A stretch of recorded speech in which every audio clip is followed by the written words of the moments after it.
Hi everyone, I am Jonny Morgan and you are listening to Tell Craig Your Story podcast.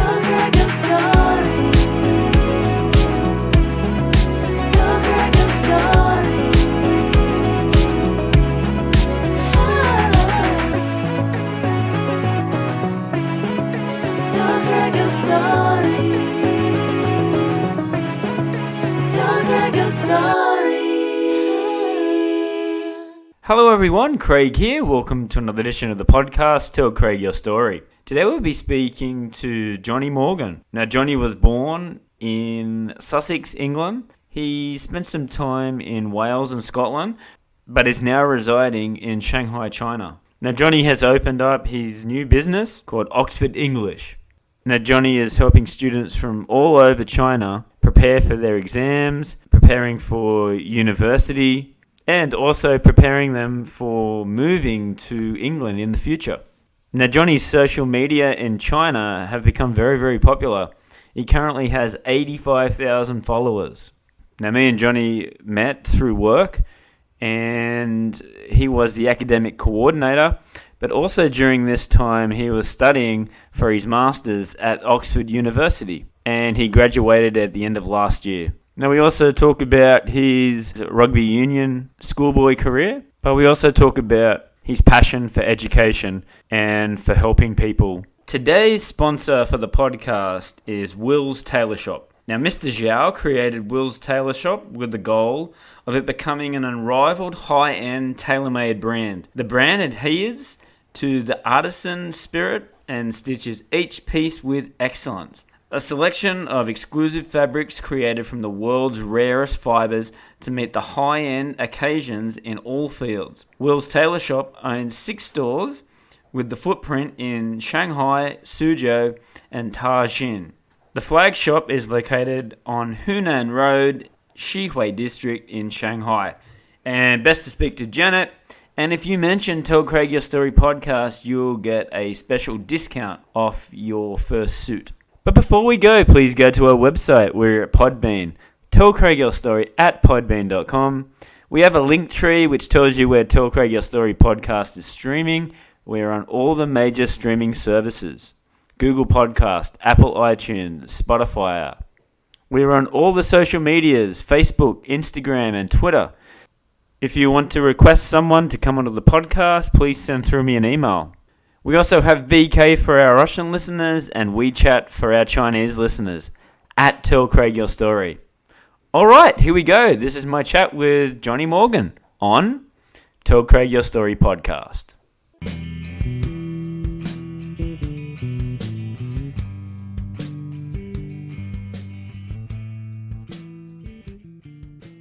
Hi Jonny, how are you doing today? I'm very well, Craig, thank you. How are you?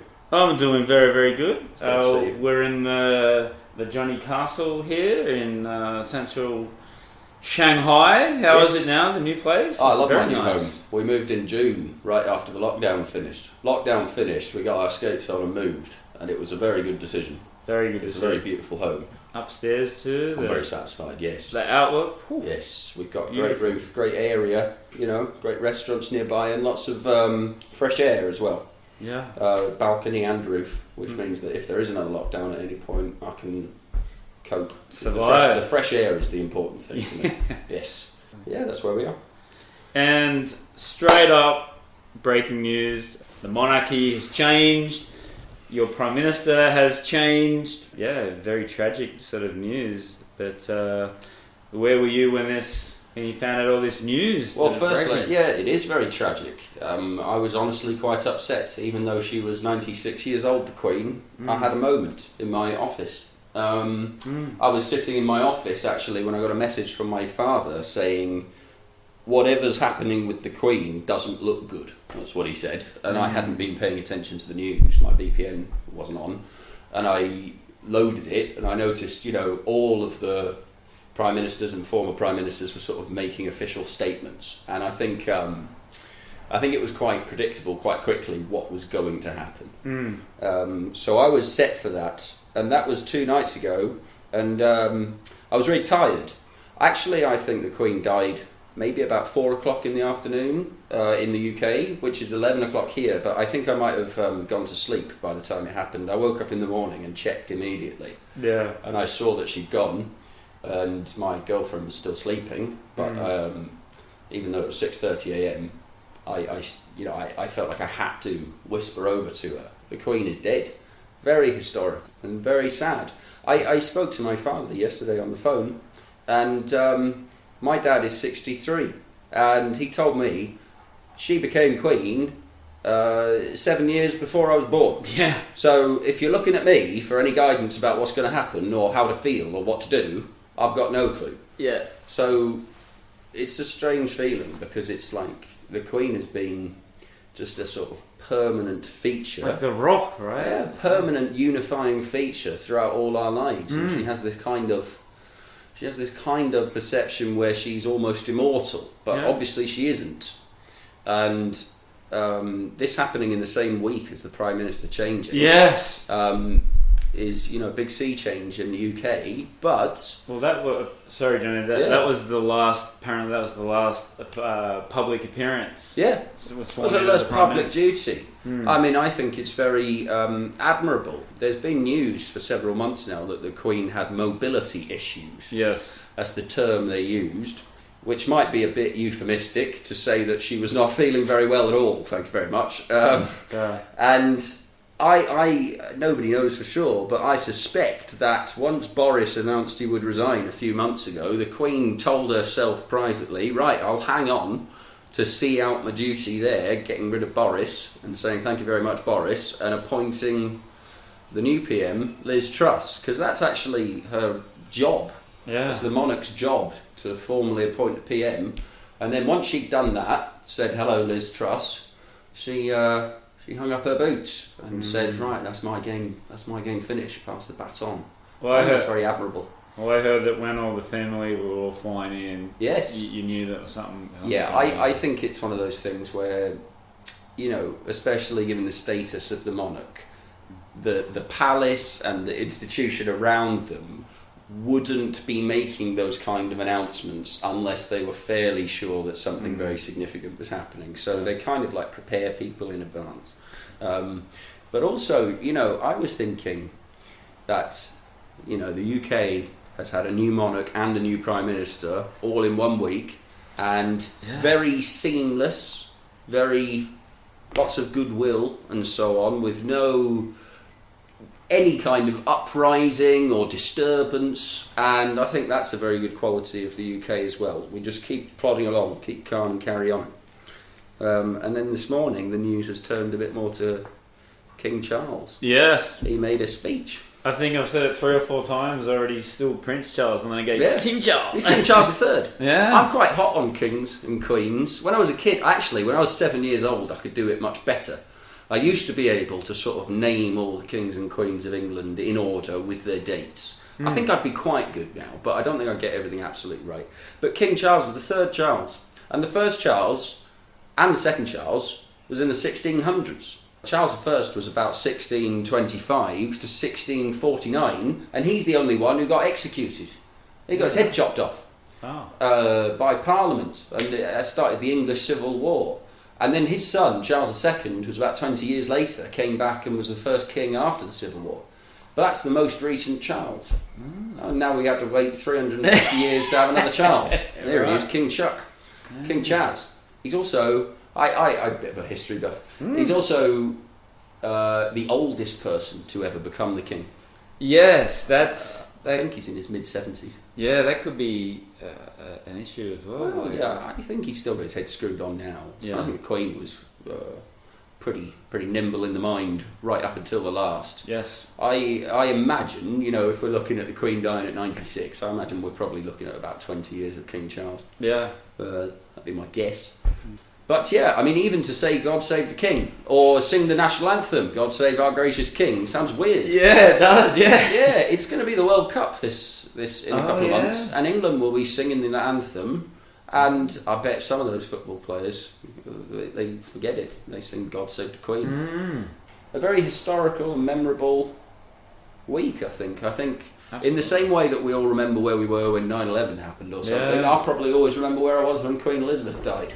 Well, they were showing all the greatest achievements, Yeah. and they showed Diana, and I was like, I remember when Princess Diana passed away as well. I was still a child, but yes, and that was 25 years ago, almost exactly. Almost exactly. And they said that he's been married to Camilla Parker Bowles for 17 years. Yeah, I remember that as well. That happened the same time as the Pope died. Yeah. I remember. I think I was in Germany for some reason. I remember the Pope died, and they changed Pope, and Charles got married to Camilla basically on the same day or the same week. Yeah. And I remember thinking that was pretty historical as well. But it's so they're just so reliable. Well, a very permanent feature. Yeah. I was chatting with some people. I was chatting with some Americans yesterday, and America's a great place. But America's been quite divisive recently. Trump and some of these progressives and so on. It's relatively divisive in America now, and I think that having a queen who doesn't involve herself with politics but acts as a kind of unifying feature sort of stops UK politics and UK culture from becoming too divisive. There's different political parties in the UK and they squabble, but for example, when the Queen dies, they all sort of come together, and I think that's the sort of unifying kind of role that she plays, and I think it stops everything from becoming too extreme. Yes. And she's everybody's third granny as well. Of course. Yeah. I've got two grannies. One of them died about 6 years ago. She was similar age to the Queen, I think, a bit younger, 92, 93. And I've got one who's hanging on, my mother's mother. She's my only last remaining grandparent. She's 91, I think. And the Queen is the other one, I reckon. She's my third granny, and she's just shuffled off. She's left the room. Yeah. She's departed this world. Yeah. So I've got one left. Well, like you said, I hope it's a smooth sort of transaction, because I think in the UK now it'd be crazy over there, lots of mourning, but even Australia, we're a Commonwealth. All our money's got the Queen we've got the Union Jack on our flag and all that. I think they said she's been to Australia 16 times. Oh, cracking. So, yeah. Lucky lady. Yeah, I was actually reading something the other day where I found it interesting. Like, maybe in Australia more than other countries, there might be a bit of a movement to remove the monarchy, but the article said that maybe now that's a bit more likely, because maybe the Australians not everyone likes the monarchy, but everyone loved the Queen. So everyone was happy to put up with the Queen. Whereas now it's Charles, and there might be another bit of a movement. I mean, I'm not Australian, so I don't know the cultural background. We voted for Republican, and we voted to change our flag, but neither of them won. Oh, yeah. It's because the opposition, or the party that was going to come in if they won, they didn't accept it, or the Australian people didn't accept the people that were going to come in or change all the rules, and so maybe in the future, but I don't think it's going to happen anytime. I'll be shocked if it happened sooner rather than later. I think so. So would I. I think Australia is a very good place. Well, that's what they were saying. They were saying that it might have been a bit of a rift with the monarchy, because Australia were talking about being a republic and trying to get away from that, but no, definitely not. There's full respect. I wouldn't expect it to. I think last year it might have been Barbados, sort of announced its intentions to become a republic and so on. But that's it's a very small country in the Caribbean. I think Australia would be a sort of a very big economy and so on. I think it would be a bit more of a historical event, and maybe a bit of a slower process. Let's see. I'm always interested to ask Johnny. We're all here in China. The people that I've met Why China? Tell us about that. What was the decision? What made it so fascinating to come to China and work here and be here? Anyone that has lived in a China, I think, from a foreign country, has some sort of story. Sure. How you got there? Why did you come here? Sure. I think I'm quite influenced by my parents. When my parents were in their 20s and until their mid-30s, they travelled and taught in several different countries. So I kind of grew up with the expectation that I would spend quite a lot of time abroad and probably in education. So that's one thing. I think I sort of always predicted travelling and working quite a lot at this age. And the other thing was I had been in Spain. I was teaching English in the south of Spain in a beautiful small town near Sevilla. And I was getting into my career, mid-20s, and I was really enjoying teaching English and learning Spanish and living in a foreign country. And, I started to sort of figure out what I want to do with my career. And although I loved Spain, I think I had the reflection that Spain was not necessarily a country to build your career in. Possibly not too many long-term growth opportunities. I think I could have stayed there teaching English for 10 and 15 years and been very happy. But I don't think that I necessarily would have sort of risen through the ranks and become a sort of more senior person in any kind of organisation. I thought career opportunities were relatively limited in Spain. Why is that? Well, I think especially that region of Spain, the south of Spain in Andalusia, is probably still quite affected by the financial crash in 2008. Right. Yeah. It's a relatively poor region of Spain. And also I think it's especially with the English language market there, it's possibly a bit of a sort of retiree destination. There were certainly lots of young teachers, but there were also lots of teachers who were in their 60s and semi-retired, and they wanted the quiet life by the beach with a bit of teaching. Right. And therefore, like a lot of the industry was sort of set up in that way a bit. And, also I might be wrong, I mean, I was in my mid-20s when I was reflecting on this. And although I lived in Spain, I don't count myself to be a Spanish expert or anything. I might have read the situation wrong.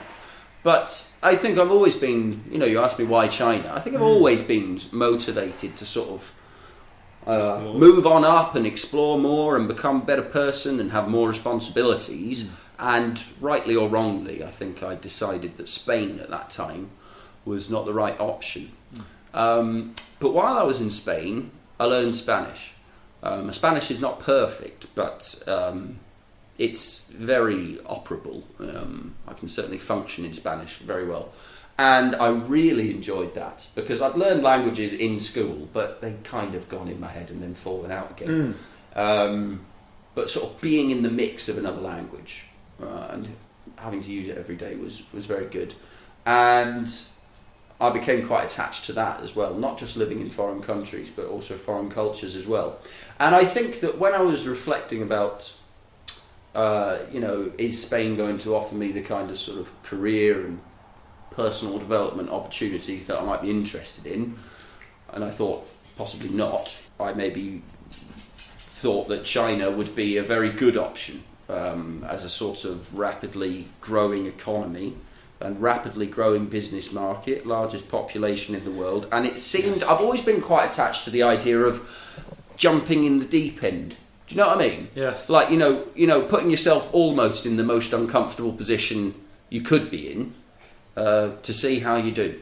China and the UK, are not totally alien to one another, but just about as different as you could really be in terms of culture, language, society, possibly with the exception of Japan. And my brother had worked in Japan, actually, previously. So actually, that's a good point. Right. Now I mentioned Japan. I remember my brother had worked in Japan for about 18 months. I've been here much longer than he was ever there. And I visited him in Japan. And that's another worldly kind of place, Japan. And I thought, well, I might do the same thing, go to the Far East. Yeah, right. I chose China, Beijing originally. And for you to at the start of living in China? Was it a big sort of, because you've done so much travelling, was it a shock to the system to adapt? Yeah, but I think I thrive a little bit in the sort of deep end, like I say. I say, in a way, I feel most comfortable. It certainly was shocking insofar as when I first moved to Beijing, I only worked in Beijing for one school year before I came to Shanghai. Probably up until Christmas of that first year, my job completely was my life. I lived 5 minutes from school. I made friends a bit with some of the people I worked with. I'm still friends there now, and everything kind of revolved around school. I didn't know where to go, didn't know what to do to explore in Beijing. I kept it narrow. Yes. And that, I would say that process took quite a long time to sort of, start to have a bit of my own life. I think that's quite common for people who move here. Yeah. If people move here for the first time, Yeah. Maybe their first 6 months are very sort of attached to their work and the people they meet at work. And then this year for you, Johnny, has been ticking off some major goals in your career. Sure. So tell us a little bit of a review for this year, 2022. Well, I mean, put simply, in 2022, I've started an online business, which is very much platform focused now, but in due course will develop into sort of fully licensed business, possibly registered in China. I already own a business that's registered in the UK, and I'm going to connect those dots a bit. And I do what I suppose you could describe as educational consultancy. Right. Lots of university students, not exclusively university students, but they want help and advice and guidance about applying for universities, or even dissertation advice, sort of like extra guidance, maybe what their supervisors at uni don't tell them, I tell them. I also do some English teaching with a couple of really interesting clients all around the world. And that has happened because I've been using some of these Chinese platforms like Xiaohongshu, and it really, really accelerated very quickly. It took off really quick. I mean, you're getting a lot of downloads. Yes, there's 85,000 followers at the moment, which is an absurd amount, and that did happen very quickly.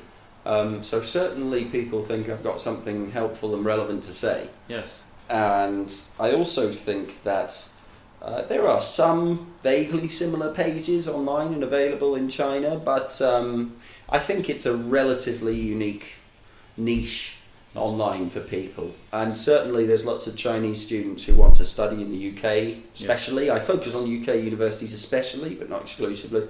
It's also good because that market constantly regenerates. People might graduate from university. Well, then you've got new people who are just about to go to university. And it's going through that process at the moment. So people find it valuable. And, my process these days is normally record a short video. 2 minutes max. 1 minute best. Saying something loud, fast and clear normally about academic writing, writing an essay, what to do, what not to do, how to think, how not to think. And certainly some of them get a lot of interactions and traction, most of them. Occasionally they don't. And actually some of my favourite videos that I've made are the ones that don't. I think I've got some great videos that are really helpful for people. Yes. And, it didn't really quite take off. It was maybe slightly too specific. Right. It was too niche. Right. And what happens is, people find that very helpful, and people sort of incorporate it into their writing, but also each video will result in people sending me messages saying, hi, that video was really helpful, can you help me even more? And then we establish a sort of professional relationship. I met with some new clients today. That's great. Yeah, and it's application season at the moment, so lots of quite soon. Actually, not quite yet, but people are preparing for it. Lots of British universities are opening their applications for next year, for this time next year, to join a university in the UK. So I was going to say, does it go through phases of growth for your business? Like, is it up and down? Like, okay, exams are coming soon. Okay, Sure. you get an influx of kids. Or... Sure, I'm still figuring that out a little bit. I think it's relatively predictable. I think that there was a lot of growth in my page and presence online in about March and April and May for two reasons. One of them was the Shanghai lockdown, which meant that everybody was stuck at home, and if they had essays, well, I'm going to use this time to write my essay. Yes. And I think that was a sort of blessing in disguise for me. And secondly, I also think that's the sort of busy part of the year. You know, if you're doing a 1-year master's programme in the UK, it will start in September and it will finish in about June, and probably March, April and May is a really busy period. You know, you're gearing up for the end of the year, you've got a lot of work to do. And that's maybe sort of March, April and May is maybe the time of year where people are really starting to roll up their sleeves. They've started the year, they've had some fun, but now it's time to get to work. Yes. And then after that, in about June and July, I had a lot of dissertation requests. You know, people are writing their big thesis, 10,000 words, 20,000 words. And that's a lot of work for them and a lot of work for me. And that, to be honest, that's actually still going on a bit. I would say that now is the tail end of dissertation season. I've got a couple of people whose dissertations are sort of formally due next week or something, and it's the start of application season. Okay. And also it's the start of applying for next year, like 1 year from now. But also I've got some people contact me recently saying, well, I've applied, I've been accepted, I'm going to the UK in 2 weeks. Yes. So I want your help. And even some people will say, I want your academic help and guidance, but I also want your sort of cultural and social advice. We can meet sometimes and you can explain, how to get on and be happy in the UK, things I can do, things I can explore. So that's something I'm interested in expanding into. That's something that sort of happened quite naturally in response to their requests. Yes. But maybe in the future I'll actually plan content bit like that. It's certainly going very well, and it certainly keeps me very busy. Your first question today was about our new home. Yes. And I told you I like the outside space for the fresh air, especially in case there's no lockdown. But I've got a private office as well in my house, which is very nice to have, a sort of space to truly focus and work, meet people, and really sort of meet clients' needs. Not so much privately, but sort of like, almost like a sort of sacred space. Like when I'm out here, I'm chilling. When I go in there, it's work hat on. Yes. And I really like having that. In our old home, we our dining table was also my desk, was also where we hung out, was also where we did everything. It was all much more all in one spot. So it's just you at the moment, but it's just me. Surely you have a bit of a team working with you at the moment. Well, I've got some ideas for expansion. I sometimes have a little bit of support with communicating with people originally. I mean, if I'm very, very busy with my current clients and current students, but then I get bombarded with messages from people who are possibly interested, I have a bit of support, with the initial communication. And I'm certainly thinking about expansion in several ways.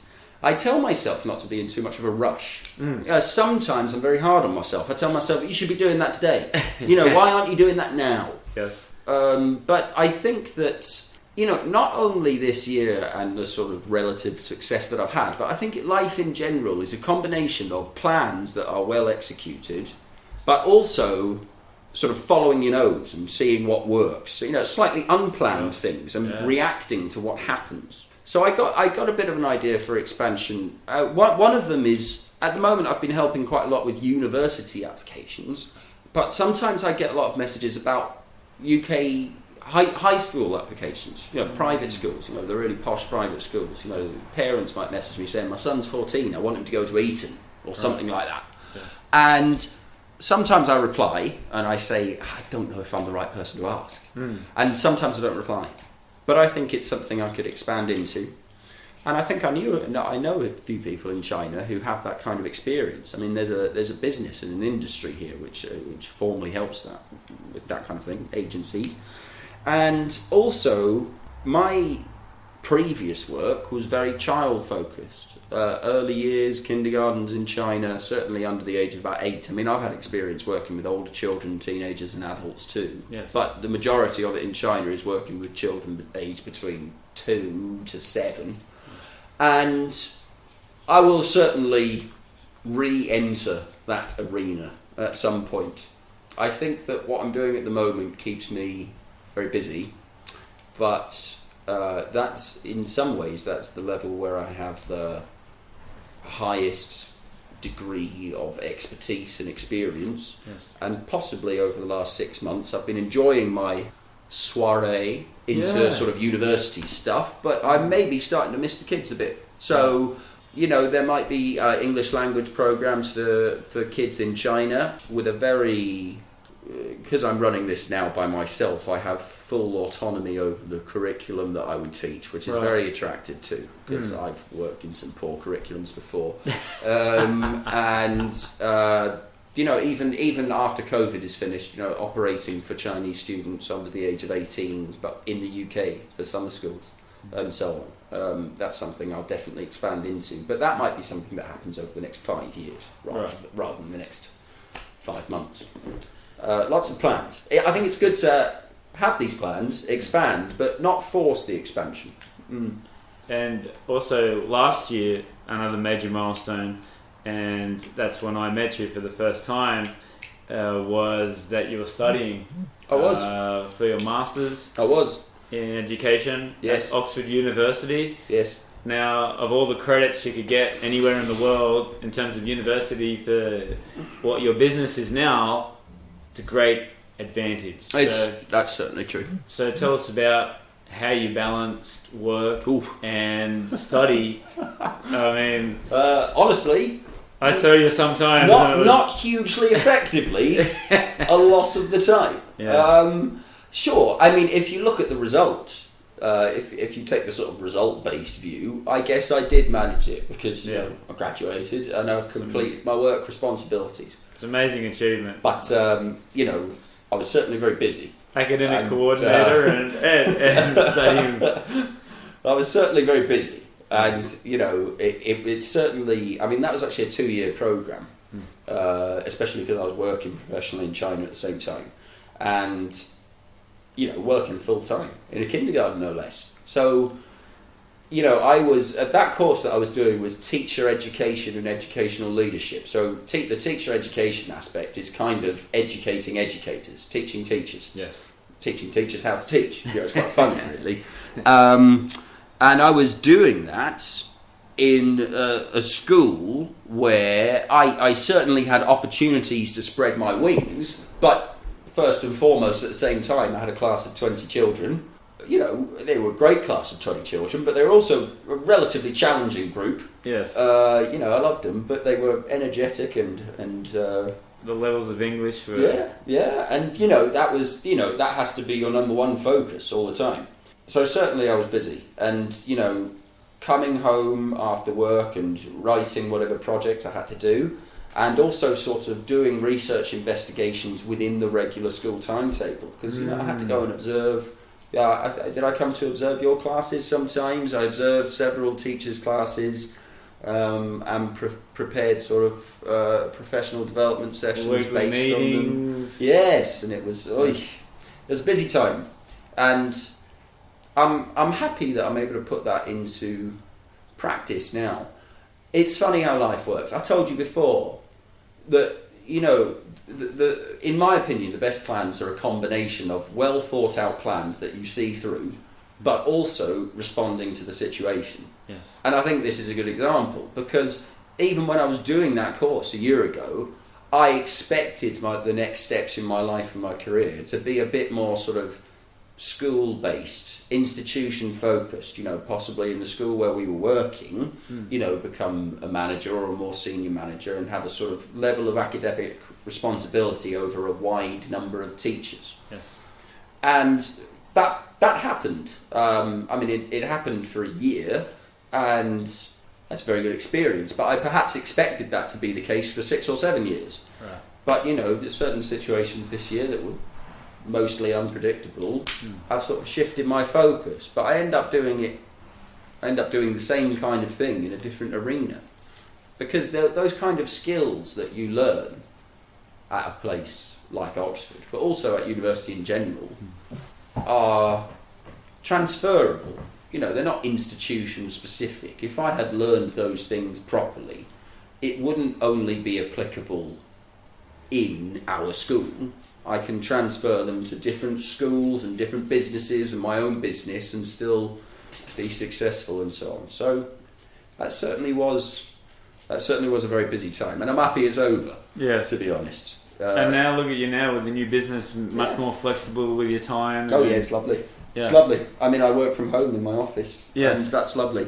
Where we used to work together is out in Pudong. Yes, and you know, from where I lived, you know, it's you're leaving the house at 6:30 every morning to get there on time. These days, you know, and you know, the car, you know, if the car's quick, it might take 35 minutes, but if the car's slow, it might take an hour. Whereas now, my commute is 5 metres from there to over there, which is nice. Yes. And it's also nice because I live with my girlfriend, and you know, she sleeps. She likes sleeping in the morning. You know, she sleeps in, so I get a lot of work done by the time she wakes up. You know, yeah, the time is my own. It's good. It means that I can control what I do and when I do it. On the other hand, it sometimes means that I've got a very busy schedule during the weekend. Sometimes. You know, clients might have deadlines on a Monday morning at 7 a.m. and, you know, that might mean that I've got to meet with them on Saturdays and Sundays, but, yeah, it's fine. Yeah. The flexibility is nice. You mentioned it earlier about the COVID sort of changing things and, you know, planning around it. So how was it for you? I do believe you were in both of the lockdowns here in China. I was in this one. Right. I wasn't in the first one 2 years ago. Okay. I wasn't. I was on holiday in Thailand when it started because it was Chinese New Year. Right. I went to Phuket in Thailand, which I absolutely love. Yes. And I suppose that possibly it had just about started when I went to Thailand. But while I was in Thailand, the news really swelled. Right. And, you know, schools closed. And I wasn't expected back at school after Chinese New Year. And therefore, for a while, I extended my stay in Thailand. I ended up being in Thailand for about 5 weeks. Right. I mean, I really love Thailand, but 5 weeks of sort of luxury holiday, swimming pools and beaches is enough for me. Yeah. I don't quite have that attachment to luxury. Yes. And eventually, I made a decision to go home and see my family. And I did that, and I flew back, and then after I flew back, travel back to the UK became much harder, and all international travel stopped, and I ended up staying there for more than 6 months because Chinese borders were closed. Unforgettable, very memorable, and very positive experience. Spending time with my family in a weird circumstance. You know, spending lots of time with my younger sister as well in our home in Wales. Very enjoyable, but also by the time the Chinese border had opened, for people who already had residence permits and visas and so on, in about August 2020, even though the flights were extremely expensive, I came back quick as post to start again. And for this one that happened this year, I mean, I ended up going home for both of them. You did, yeah. So what was it like in China and Europe? Well, I didn't mind. I didn't mind. Well, I don't want to describe myself as antisocial because that sounds negative, but I'm perfectly happy on my own. Yes. I can fill my time reading books and so on. And also, it coincided quite a lot with me starting to get quite a lot of traction online. So I had a bit of a distraction. I rolled up my sleeves and kept doing that, and that was successful. And also, like I said before, our new house has got 2 areas of outside space. Our old home was much smaller and much more simple, but we had a shared roof. The 2 other apartments next door, we had a shared roof. And the weather was nice. So, you know, you could break up your day a little bit. You can work in the morning, read your book on the roof, have a little sleep, wake up in the afternoon, do a bit more work, and hey presto. I don't know. It didn't bother me that much. It didn't bother me. I think maybe my girlfriend sort of missed her friends more. Yes. And missed, even like going to work and seeing colleagues and so on. Having that sort of daily interaction, daily routine more. I think she maybe needed that more for her sort of happiness and so on. Whereas I think I was a bit more adaptable. And maybe the one thing we struggled with in our lockdown was our house was a bit smaller. Right. Not much space. Our old house was, it was very much like a open plan loft kind of thing, where it's one room, and therefore sort of I get on very well with my girlfriend, but sort of like any kind of private space or private time was a bit hard to come by. Yeah. And our new home here is a bit better for that. Yeah. Absolutely. Yes, I didn't mind it. I read a lot as well. Yeah, that's good. Taking advantage of this time, just don't just sit there and just... Well, I think in life you've got to make the most of the situation you dealt. The cards you dealt. I'm just planning for... when I get out, I want to do this, and this, and this is how I'm going to do it. Okay, let's go. Yeah. Just take advantage of that time that you have off. Let's go back to... where you grew up. So I do believe you grew up in England. Well, until I was 7. Right. Yes, I was born in East Sussex in a small town called Hastings, which is quite famous for the Battle of Hastings in 1066, which is when the French Norman king, William the Conqueror, came over the Channel and invaded England. And that's when we that's when we started to become a bit more modernised and a bit more European and cultured rather than sort of barbarian British people beyond the sea. So I was born there. It's a historical town, quite famous in the UK. But when I was 7, my dad... I don't think he started a business with my uncle, but I think my uncle had already started a business, and my dad joined his business. Right. And the business was centred in Edinburgh, in Scotland. Okay. So we moved up to Scotland just before my 8th birthday, and then I spent my entire childhood in or near Edinburgh in Scotland. Right. All at the same school. So what memories did you have there growing up in England? That's a good question. I think that because I'd turned 7 by the time I certainly have some memories. I think that like my older brother, who's 2.5 years older than me, right. I think he's much more considers himself to be from the south of England. Right. He's got more memories. Yes. His childhood time there was more substantial. If you ask me, are you Scottish? I'd say, well, no, I'm not Scottish, but I'm sort of semi-Scottish. Yes. I think if you ask my brother, are you Scottish? He'd say no. My memories, I remember that my school had sort of grounds a bit. Certainly the school I went to in Edinburgh did not have grounds, like it had a sort of mini forest and so on, and it had like little ponds, and we used to go sort of exploring with the...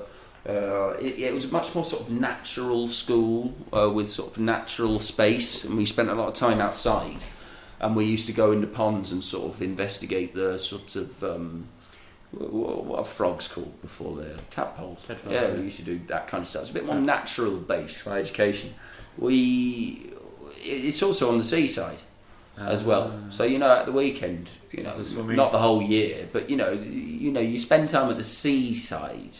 Swimming maybe, but also sort of wandering along the promenade and so on. There was a bit of an arcade area, sort of fish and chips by the sea and so on. Yeah, I remember that. I also remember, my mother's from London, which is not very far away. And my father's mother is Welsh, and even South Wales is not so far away as it is from Edinburgh. So I remember we used to travel to see them more. We used to go see my grandma for the afternoon in London.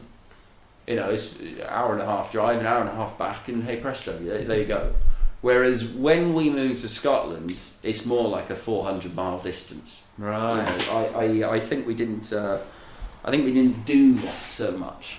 So I remember every Christmas time when my Welsh granny was still around, my dad would get in the car in Hastings and we'd drive to South Wales and pick her up and bring her back again. So I got that memory. Yeah. But I suppose most of my memories are really from Edinburgh. I would describe myself as, I'm not Scottish, but I've probably got more memories of Scotland. So I'm sort of semi-Scottish in a way. Right.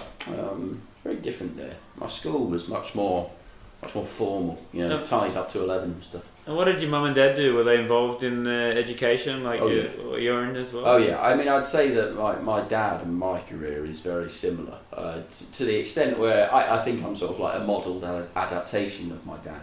He was older than me when he started his business. Right. He was in his late 30s. It's summer schools originally for more European students, Italians especially. You know, learning English during the summer for 6 weeks, 6-week intensive course learning English in London, Edinburgh. Right. And I think it expanded to be like all year. And I think maybe originally it was for under 18s, but after a while it became for adults as well. And so, I've got a vision that's sort of relatively similar to what he did, but with a sort of Chinese focus. So very, very education based. And, my mother was an English teacher. Actually, for a while, my mother worked for my father. My dad had the business, and they might have had 5 schools around the UK in different locations around the UK. And every school had 20 teachers, and she was one of them in one of the schools. Did you feel sort of like pressured when you went to school to sort of please your father? Your father was very academic. No, not at all. My dad isn't academic, not really. He's very well read. He reads all the time, but it's very self-initiated. I mean, my dad went to university in Reading, so, he's certainly educated and qualified, but my dad, far more than my mum, is from a really simple South Wales mining village. Right. If you go back on my dad's side a couple of generations, what you've got is a couple of miners who were dying at the age of 35, and no academic pressure from him, not really, in the calmest kind of, so long as you're not failing kind of way. He was quite attached. My dad wasn't necessarily around all the time. Running a business with lots of clients and organisations in Spain, Italy, Germany. He went to Italy twice a month for 4 days. He's off and away, bringing in the bacon. Yes. And my mum, she was very hands off as well. I was actually chatting with my mum about this the other day, about sort of maybe Chinese parents. The typical Chinese parent sort of academic oversight versus what I experienced back home.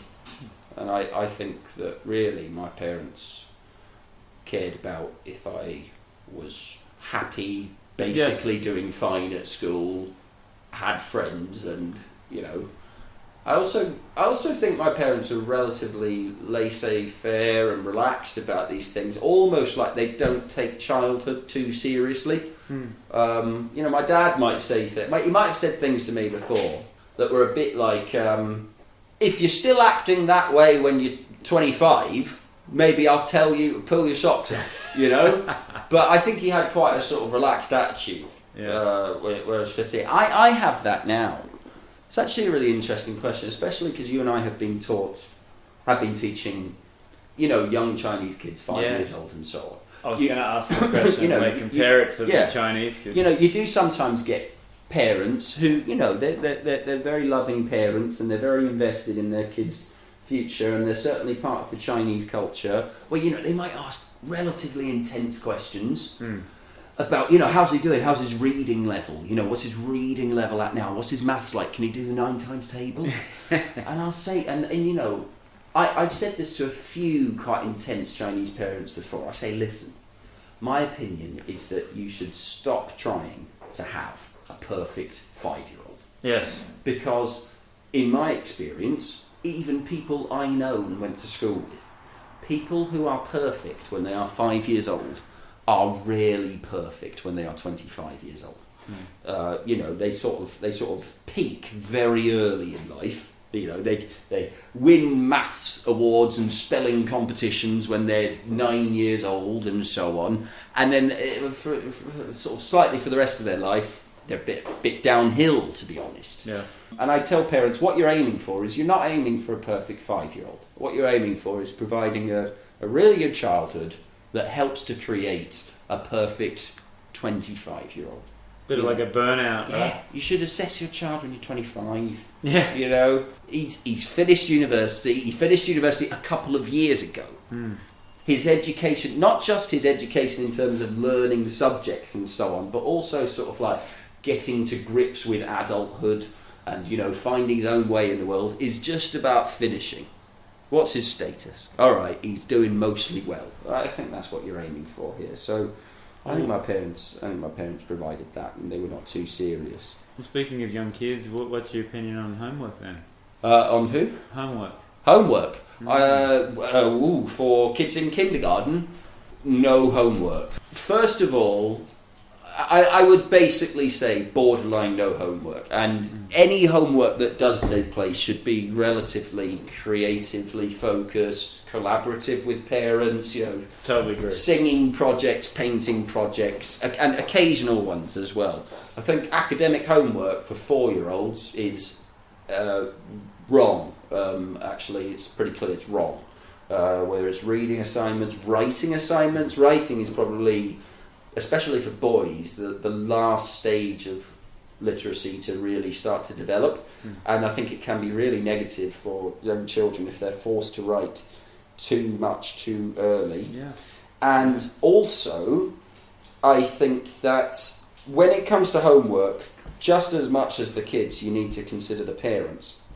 Because this is probably slightly less of an issue in China than it is back home, because many families in China only have one kid. But back home, it's much more common for parents to have 2, 3, 4 kids. And I had the experience in China where parents come to me, relatively proactive parents. They've got one child who they dote on, and they're great parents. You know, they're lovely people, but they've got one child and they've got bundles of time. And they say, oh, we'd like to have some homework, like some writing homework. Can you give some writing homework for the whole class? And what I think in my head is, okay, I understand you want some homework. But what I think and don't say was, well, there's another parent in our class who's got 4 kids. Yes. And, you know, 2 of those kids are 12 and 15. Yes. And they've got real bloody homework. Yes. I can assure you that me sending home homework and saying, complete this by tomorrow and bring it in, could be actually really quite devastating to their family. You know, if those parents want to sort of follow the rules and do as the teacher says, that could actually be quite devastating to their evening. You know, you've got you've got cooking family dinner, trying to get everyone ready. You've got 4 kids running around. You know, you've got older kids who are possibly studying for exams or something. And then, you know, suddenly the father or the mother has to spend 1 hour trying to get the child to write the word "the" correctly. For no particular reason. Yeah. So I actually think sometimes that homework can be a big imposition on parents who have multiple responsibilities and multiple children. And I also think that overemphasizing academic achievement for 4-year-olds is actually the opposite of beneficial. Yeah. I think it goes back to that burnout, and I understand that they want to get like good grades and be ready for their exams and tests for schools, but I also think they want to keep their kids busy. You've got to have stuff to do, especially maybe when there's only one kid in the house. Not someone to play with after school. You know, your kids. When you go home, you've got to provide stuff for the kids to do. Right, well, you can play Lego for half an hour, and then after that, you're doing your English homework. 4-year-old writing, right, copying out sentences. Ugh. You know, first of all, the child, him or herself, would never proactively choose to do that, which means that they're doing something that's being foisted on them, which means that they don't necessarily learn the art of autonomy and choosing what they want to do. There's a certain amount of sort of background resentment in their head. They might not be conscious of the fact that they feel resentment, but they probably do.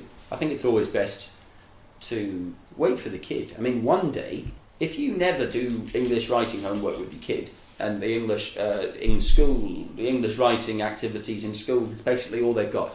One day your child is going to come home and say, Mummy, do you want to practice doing some writing with me? And that will be self-initiated. Yes. And that's so much more valuable, because it means that they've conceptualised the importance of it themselves. Academic is your work, it's your life, education is your life, you've studied it.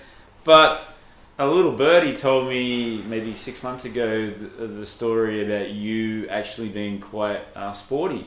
and you were a part of the couple of rugby teams, Oh. representative rugby teams. Yes. Tell us about that. That's true. Well, yeah, that's true in the past. Yes, not in the true past. anymore. Yes. These days, I like swimming, especially, and I skip on my roof as regularly as I can. Right. I like doing the skipping. That's part of my morning routine. I'll have a coffee, I'll go on the roof and skip 50 times, and that's how I sort of function. But I haven't done it in more than 10 years now, because it was mainly in high school. But certainly in high school, I was in the first 15 rugby team. Even you know, some of the boys, they were in the first 15 in their last year of high school. But me and a couple of other boys, I'm trying to remember their names. There was a boy called Jack Hannay, who was very good. Ross McPhail was very good, very Scottish name, Ross McPhail. And there was a guy called Alex Haggett, who I was quite good friends with. He was very good as well. That bunch of us, we were in the first 15 rugby team, sort of even in our third last year of high school. You know, we were 15, but we were playing against some of the others we were playing with were 18, and we did that. You know, we did that 3 times a week training, and we had matches every Saturday morning. And our team and our school team was very good. In my 3 years in the first 15, every year we reached the final of the Scottish Cup, which was played in Murrayfield, which is the international stadium in Scotland, where Scotland national team play their matches. Yeah. And the first year we won, and I was in the team, I was in the squad, but I might have come off the bench on that day. I was 15 years old, but we won. And the second year we lost, and the third year we won. And you know, that's a really big feeling. You know, I mean, the stadium wasn't full. I think it holds 70,000 people. Yeah. I think on that day maybe 20,000 people Even were there. still, 20,000. It's still a pretty good feeling. And yeah, I also had some interactions a little bit with some of the Scottish youth teams. I remember when I was about 16 or 17, I was actually chosen to go to a sort of Scotland national youth camp during the summer. Believe it or not, Scottish summer. That camp was called off for bad weather. It was called off for bad weather. It was supposed to be sort of camping in it, like sort of ever so slightly army style. And I think it might have been called off for bad weather. But I was very proud of that. I was also proud of that as well because, you know, I went to the kind of school, you know, I was English in Scotland. And, you know, Scotland's a great country. You know, some people want to be independent, but I think that's grown more and more in the last 10 years. And I think it's not absolutely straightforward to be an English person living in Scotland. You do get sort of undercurrents of things quite regularly, just sort of comments all the time. English bass kind of thing. So yes. I always felt a bit like an outside, you know, not in a miserable kind of way. I also went to Argentina and Chile on a tour with that kind of group. Yeah, right. And that was amazing. I was so young when that happened. I think my 17th birthday was when I was there. But I mean, that's just an incredible experience when you're that young. I think our club and, you know, that organisation had done previous tours, but maybe to Australia and South Africa and New Zealand, you know, English-speaking countries. Yes. I think our group was the first time. I mean, Argentina now, a big rugby team. You know, they beat the All Blacks a couple of weeks ago. It's amazing. It's incredible. But I think maybe, you know, when was this? It was about 13 years ago. Maybe then Argentinian rugby was still quite nascent, you know, still growing. And we were one of the first groups to go there. And I mean, incredible. I mean, I was so young that in some ways it's hard to remember it in detail. Yeah. But we flew to Chile first and we played a couple of teams in Chile, you know, with the Andes in the background. You know, Chile really is long and thin, you know, the mountains are always there wherever you go. You know, under these mountains, you know, the rugby pitches. And we were only in Chile for about 5 days, but we were in Argentina for about 3 weeks. And we went to, I remember the names of the cities. It was Cordoba. There's another city in Spain called Cordoba, which is very beautiful. But we went to Argentina in Cordoba. And Mendoza is the name of another city. And Buenos Aires. And, you know, we travelled around in the bus. Actually, when we went from Chile to Argentina, we flew from Santiago to, I guess, Cordoba in Argentina. It's a very short flight through the mountains. That's what it is. And the operable word there is through the mountains, not over the mountains. I remember that. It was about a 40-minute flight. We're going outside of the plane window, above you, was the mountains. You know, you're flying through the ridges, you're flying through the valley. Now, that was very unforgettable. I also remember about Argentina, the steak. I mean, they eat steak. They eat steak for breakfast, lunch and dinner. You know. Oh, yeah.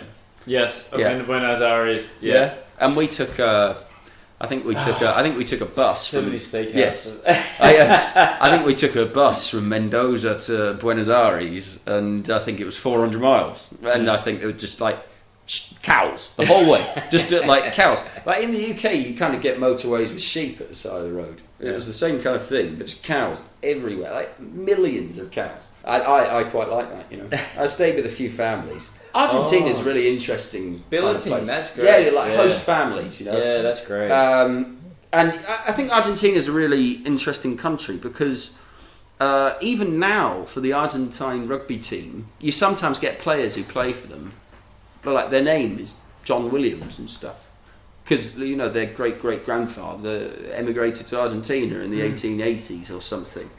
You know, some of these Argentine families I've played with, I come from quite a normal family. In Argentina, they weren't normal families. You know, they were living in mansions and so on. Yeah, so, very, very curious experience. Very, very life-affirming. That was one big trip I did when I was still a teenager. I went to Argentina, and I think a year later, I went to Malawi in Africa. That was amazing. In fact, overall, that was probably better. Actually, I've forgotten one thing about the rugby tour. This is very funny. I broke my collarbone 10 minutes into the first game in Chile. No. I had to go to hospital. And for the rest of that 4-week trip, I was the water boy. Which, I mean, in some ways, I didn't. You know, I was still there. You know, it's better than breaking your collarbone before you go, and you can't go. And you know, it meant I was a bit more touristy. You know, rather than sort of training every day. Did that end up stopping your rugby career? Or no, I think what stopped my rugby career a little bit was really sort of going to university. I think sort of I mean, I could have obviously done it at university too, but I think at school I basically had to play rugby. You know, there's rules, and I think I was quite a big boy. I was quite naturally sporty. I sort of ended up doing it, you know, by default. Whereas I think in university you get a bit more. I was maybe keen to explore a bit, you know, maybe a bit of a different identity. You know, the thing about rugby is it's a great sport, and I really love rugby. But the thing is like the social scene that surrounds rugby is not necessarily my cup of tea. You know, a lot of drinking, a lot of sort of chug mates. Yeah. And I think I had enough of that in high school. And I think I wanted to explore other things. And then during university, I did some other things, maybe focused on academic stuff a bit more. I don't think I miss it so much. I think I don't miss the culture that surrounds it. Yes. But I certainly watch the rugby on TV. And I also think that if I'm certainly not too old to pick up rugby again, but I maybe haven't got very long left to really go through it. But I also think a bit like riding the bike. I think if I jump back into it, I think I'd get the hang of it again very quickly. But a year after Argentina, I went to Malawi, which in some ways was probably a more memorable and meaningful trip because that was more like charity based, and it was actually the philosophy department in my high school organised it. I think that actually Scotland, you know, many countries in Africa have the Church of England as their fully, you know, their state church. But actually, Malawi, I mean, there's a film called The Last King of Scotland, which is set in Malawi. I think Malawi is the only African country that has the Scottish Presbyterian Church as its national church. I might not be absolutely correct. Maybe historically, maybe not anymore. But I think there's certainly more of a connection between Malawi and the Scottish Church and Scottish philosophy and Scottish Enlightenment. I think there's a bit of a long-standing connection there. And so we went there through my high school's philosophy department, and that was magnificent. That you know, even several years ago, something we spoke about earlier, what brought me to China. I remember at that time considering going back to Malawi. Wow. And you know, it would be very different kind of work doing the same thing. I don't think I'd earn a lot of money, but I think it would be very rewarding, possibly working for charities and orphanages there. What an experience. Yeah, no, that was great. That was very, very memorable. Also in Malawi, there's a mountain called Mount Malanje.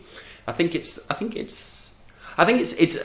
massif, and a massif. I mean, I'm not a geography expert, but I think a massif is kind of like a standalone mountain. Like rather than being part of a mountain range, it's a flat area with a huge mountain coming out of the ground, sort of like almost apropos of nothing and suddenly.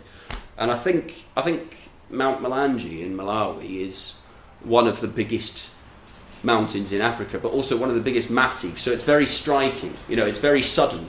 We went on a 3-day trip, sort of exploring that, and staying in cabins at the summit. It was very cold as well. Very, very cold at the top of the mountain, and eating sort of simple porridge with the porters and so on.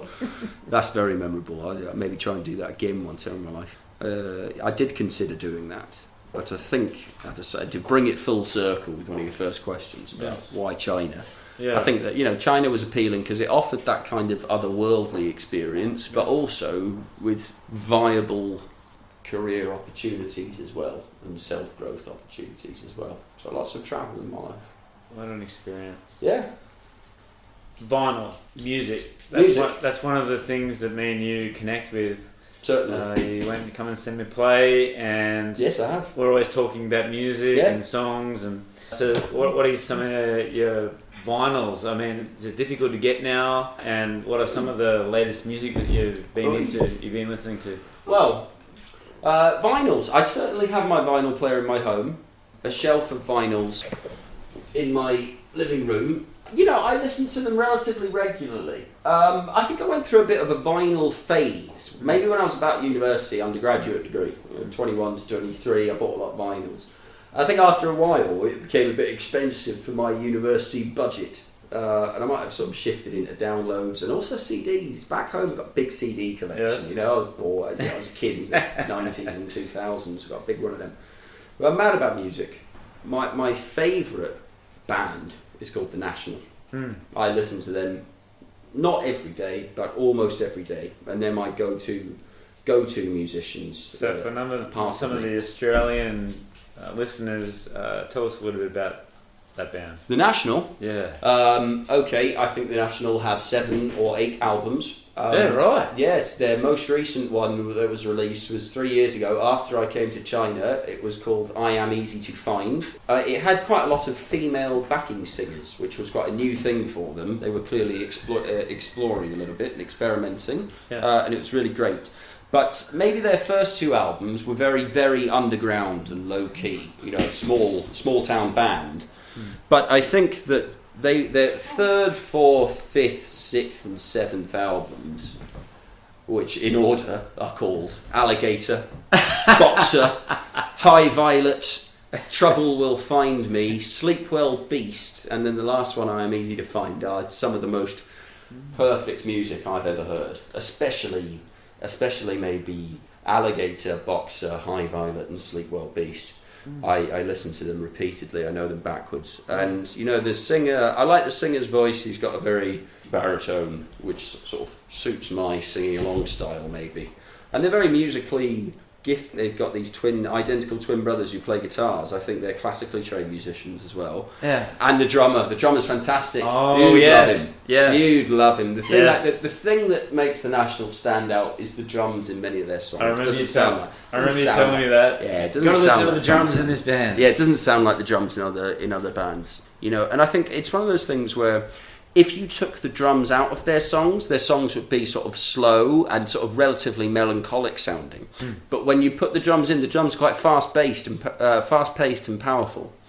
And it gives them a real sort of offbeat energy that makes me tap my feet. So I love them. And then I think the other music that I couldn't live without is Bob Dylan. There might be a week in my life every couple of months where I only listen to Bob Dylan. A real Bob Dylan phase. Big fan. But he's very, very idiosyncratic and standalone. Nobody sounds like him, do they? Oh, absolutely. Yep, and actually, talking about The National, I'm quite excited because about 2 weeks ago they released their first new music in 3 years. Wow. And there was a song called Weird Goodbyes was the name of their song. And it was. I mean, they're getting older now. I mean, I think the singer's turned 50. So, you're not expecting sort of bombastic experimental music. Yeah. It's relatively slow-paced and romantic, but I really enjoyed that, and I think nothing is announced now, but I think they're expecting to release a new album sometime this year or early next year. And I will be very, very excited. Yeah. It's probably... I mean, there are a couple of other bands, like, for example, Arctic Monkeys, a very, very, very British band. You really like the New Chili Peppers? Yeah, the New Chili's album. I mean, certainly when they come out, I'll certainly listen to it all in order. Track 1 to the end track, and I'll do it a couple of times to get really familiar with it.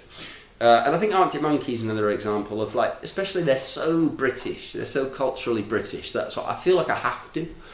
But with the National, when the National release a new album, I won't listen to anything else for about a month. Right. I know that will happen.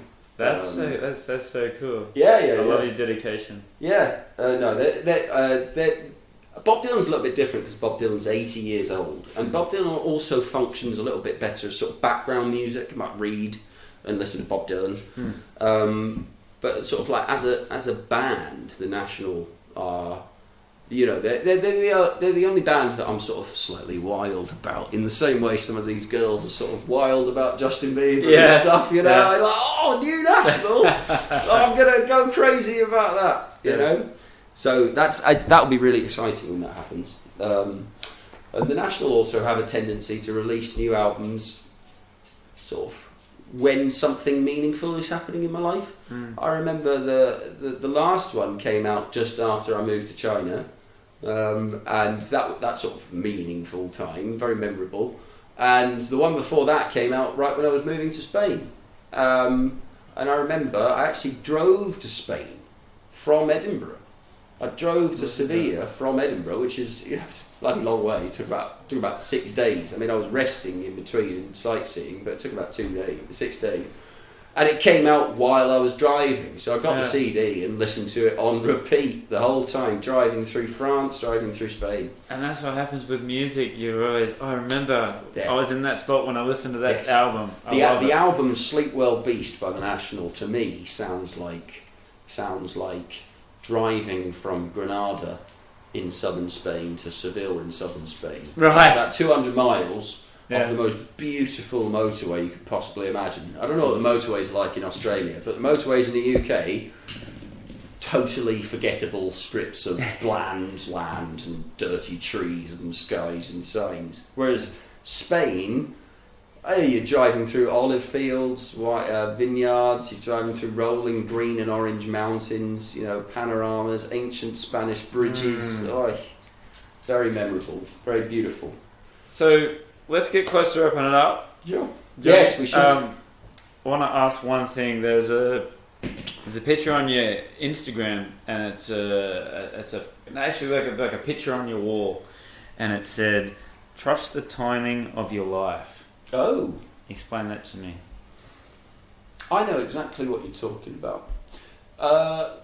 Listen, before I was in Oxford, I went to UCL, and I stayed in an apartment in London. Bloody expensive. But, I had that. I think that picture was there in the house when I moved in, and it was kind of like a simple framed, slightly arty photo that said "Trust the timing of your life," and I think that's a good message to have.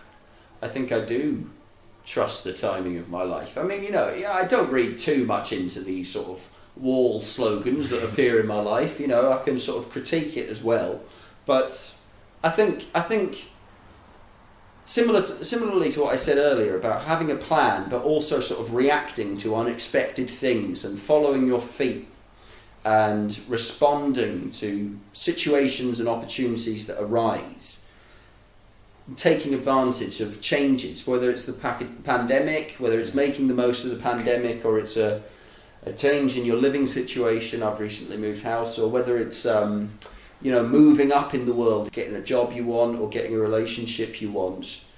Trusting the timing of your life. I think it's a slightly lower level than accepting fate. I don't necessarily believe in fate, but I think that trusting the timing of your life. Something is happening, something is changing, something is developing. Let's follow it. Let's make the most of it. I think that we're a combination of what we plan and what we respond to. Totally agree. Yeah, because you have yourself and you have your plan and you have your vision, and people doubt you, especially when you're, working in large groups, or you're working in a foreign country, or working in an unfamiliar environment. And you're especially part of like a big group. It's easy to sort of not have who you truly are noticed. So I think that recently, especially, I've had the opportunity much more to do this while I've been working by myself and for myself. To tell myself to trust myself, trust my ability, trust my limitations as well, work on the limitations, and trust yourself to respond to situations, and trust yourself to improve, and trust yourself to meet your client expectations. Yes. And, be ambitious. Be ambitious and go for it. Trust yourself. Trust the time of your life, and trust yourself as well. Well said. Things fall into place. Johnny, where can we find you on social media? And how you can predominantly find me on Xiaohongshu. Certainly if you're interested in English, academic writing in English, British cultural news, you can find me on Xiaohongshu. The handle name is JonnyOxford, and the Chinese search name, my Chinese name is Mo-Zhong-Xian, and that's certainly where my online business platform is based. Plans to expand into Bilibili, but those are as yet unrealised. That's the primary place, certainly for sort of academic and professional reasons. I'm on Instagram too, but I'm not so much less active. It's less active, and also it's more just sort of private life, and it's also like if I take a nice picture, I take many nice pictures. That's right. But most of the time I forget to put them on Instagram, and I think my name on there is JMSPQR. Right. Yes, SPQR, representing my love of ancient Rome. And tell us about, what does the future hold for you? I think the future is a blend of Chinese and UK-based educational business, possibly having pretty strong roots in the UK and China, splitting my time. I think now, staying in China, especially COVID's a blessing in disguise in some ways. I'll probably stay in China full-time for a year or two, but possibly in the future split my time much more, travel much more between the two. And the future, I can't help but say, fairly tied in with my lovely lady friend too. So she's going to be a big part of it, I think. That's great. I touch wood. And the future will be what we've spoken about today, but seems very bright. Bigger and better and brighter. Yes. Yeah. And in some ways unpredictable. Last question. Who is your greatest inspiration / hero, and why? That's such a good question. And I think if you asked me on different days, I'd give different answers. Yes. At this exact moment in time, I'd be very inclined to say Queen Elizabeth II, just because of her lifetime of work and service and correct moral character. Possibly, if you weren't asking me at this specific moment, I'd give you a Roman emperor. I have this on my list here. I remember you talking about it at that time. Well, yeah, Roman history especially, but ancient history in general is probably my biggest hobby. Yes. I did my undergraduate degree was in ancient history. Who are your top 2 or 3 then? Top 2 or 3. Even the answers to that question would change. It has to be Augustus in terms of how he changed the world. Yes. I think that Diocletian, well over 200 years after Augustus, is a slightly lesser known but just as influential Roman emperor. Over the last year, I've been much more fascinated in the later Roman emperors. Constantine, certainly very influential. I'd say Augustus and Diocletian definitely, and probably just for the uniqueness, I'd go with Claudius, who was the 4th Roman emperor after Caligula. He was a very unusual man. He was disabled. Nobody quite knows exactly. Polio, I think he had speech impediments. And the interesting thing about him is his family thought nothing of him. He was the black sheep of the family.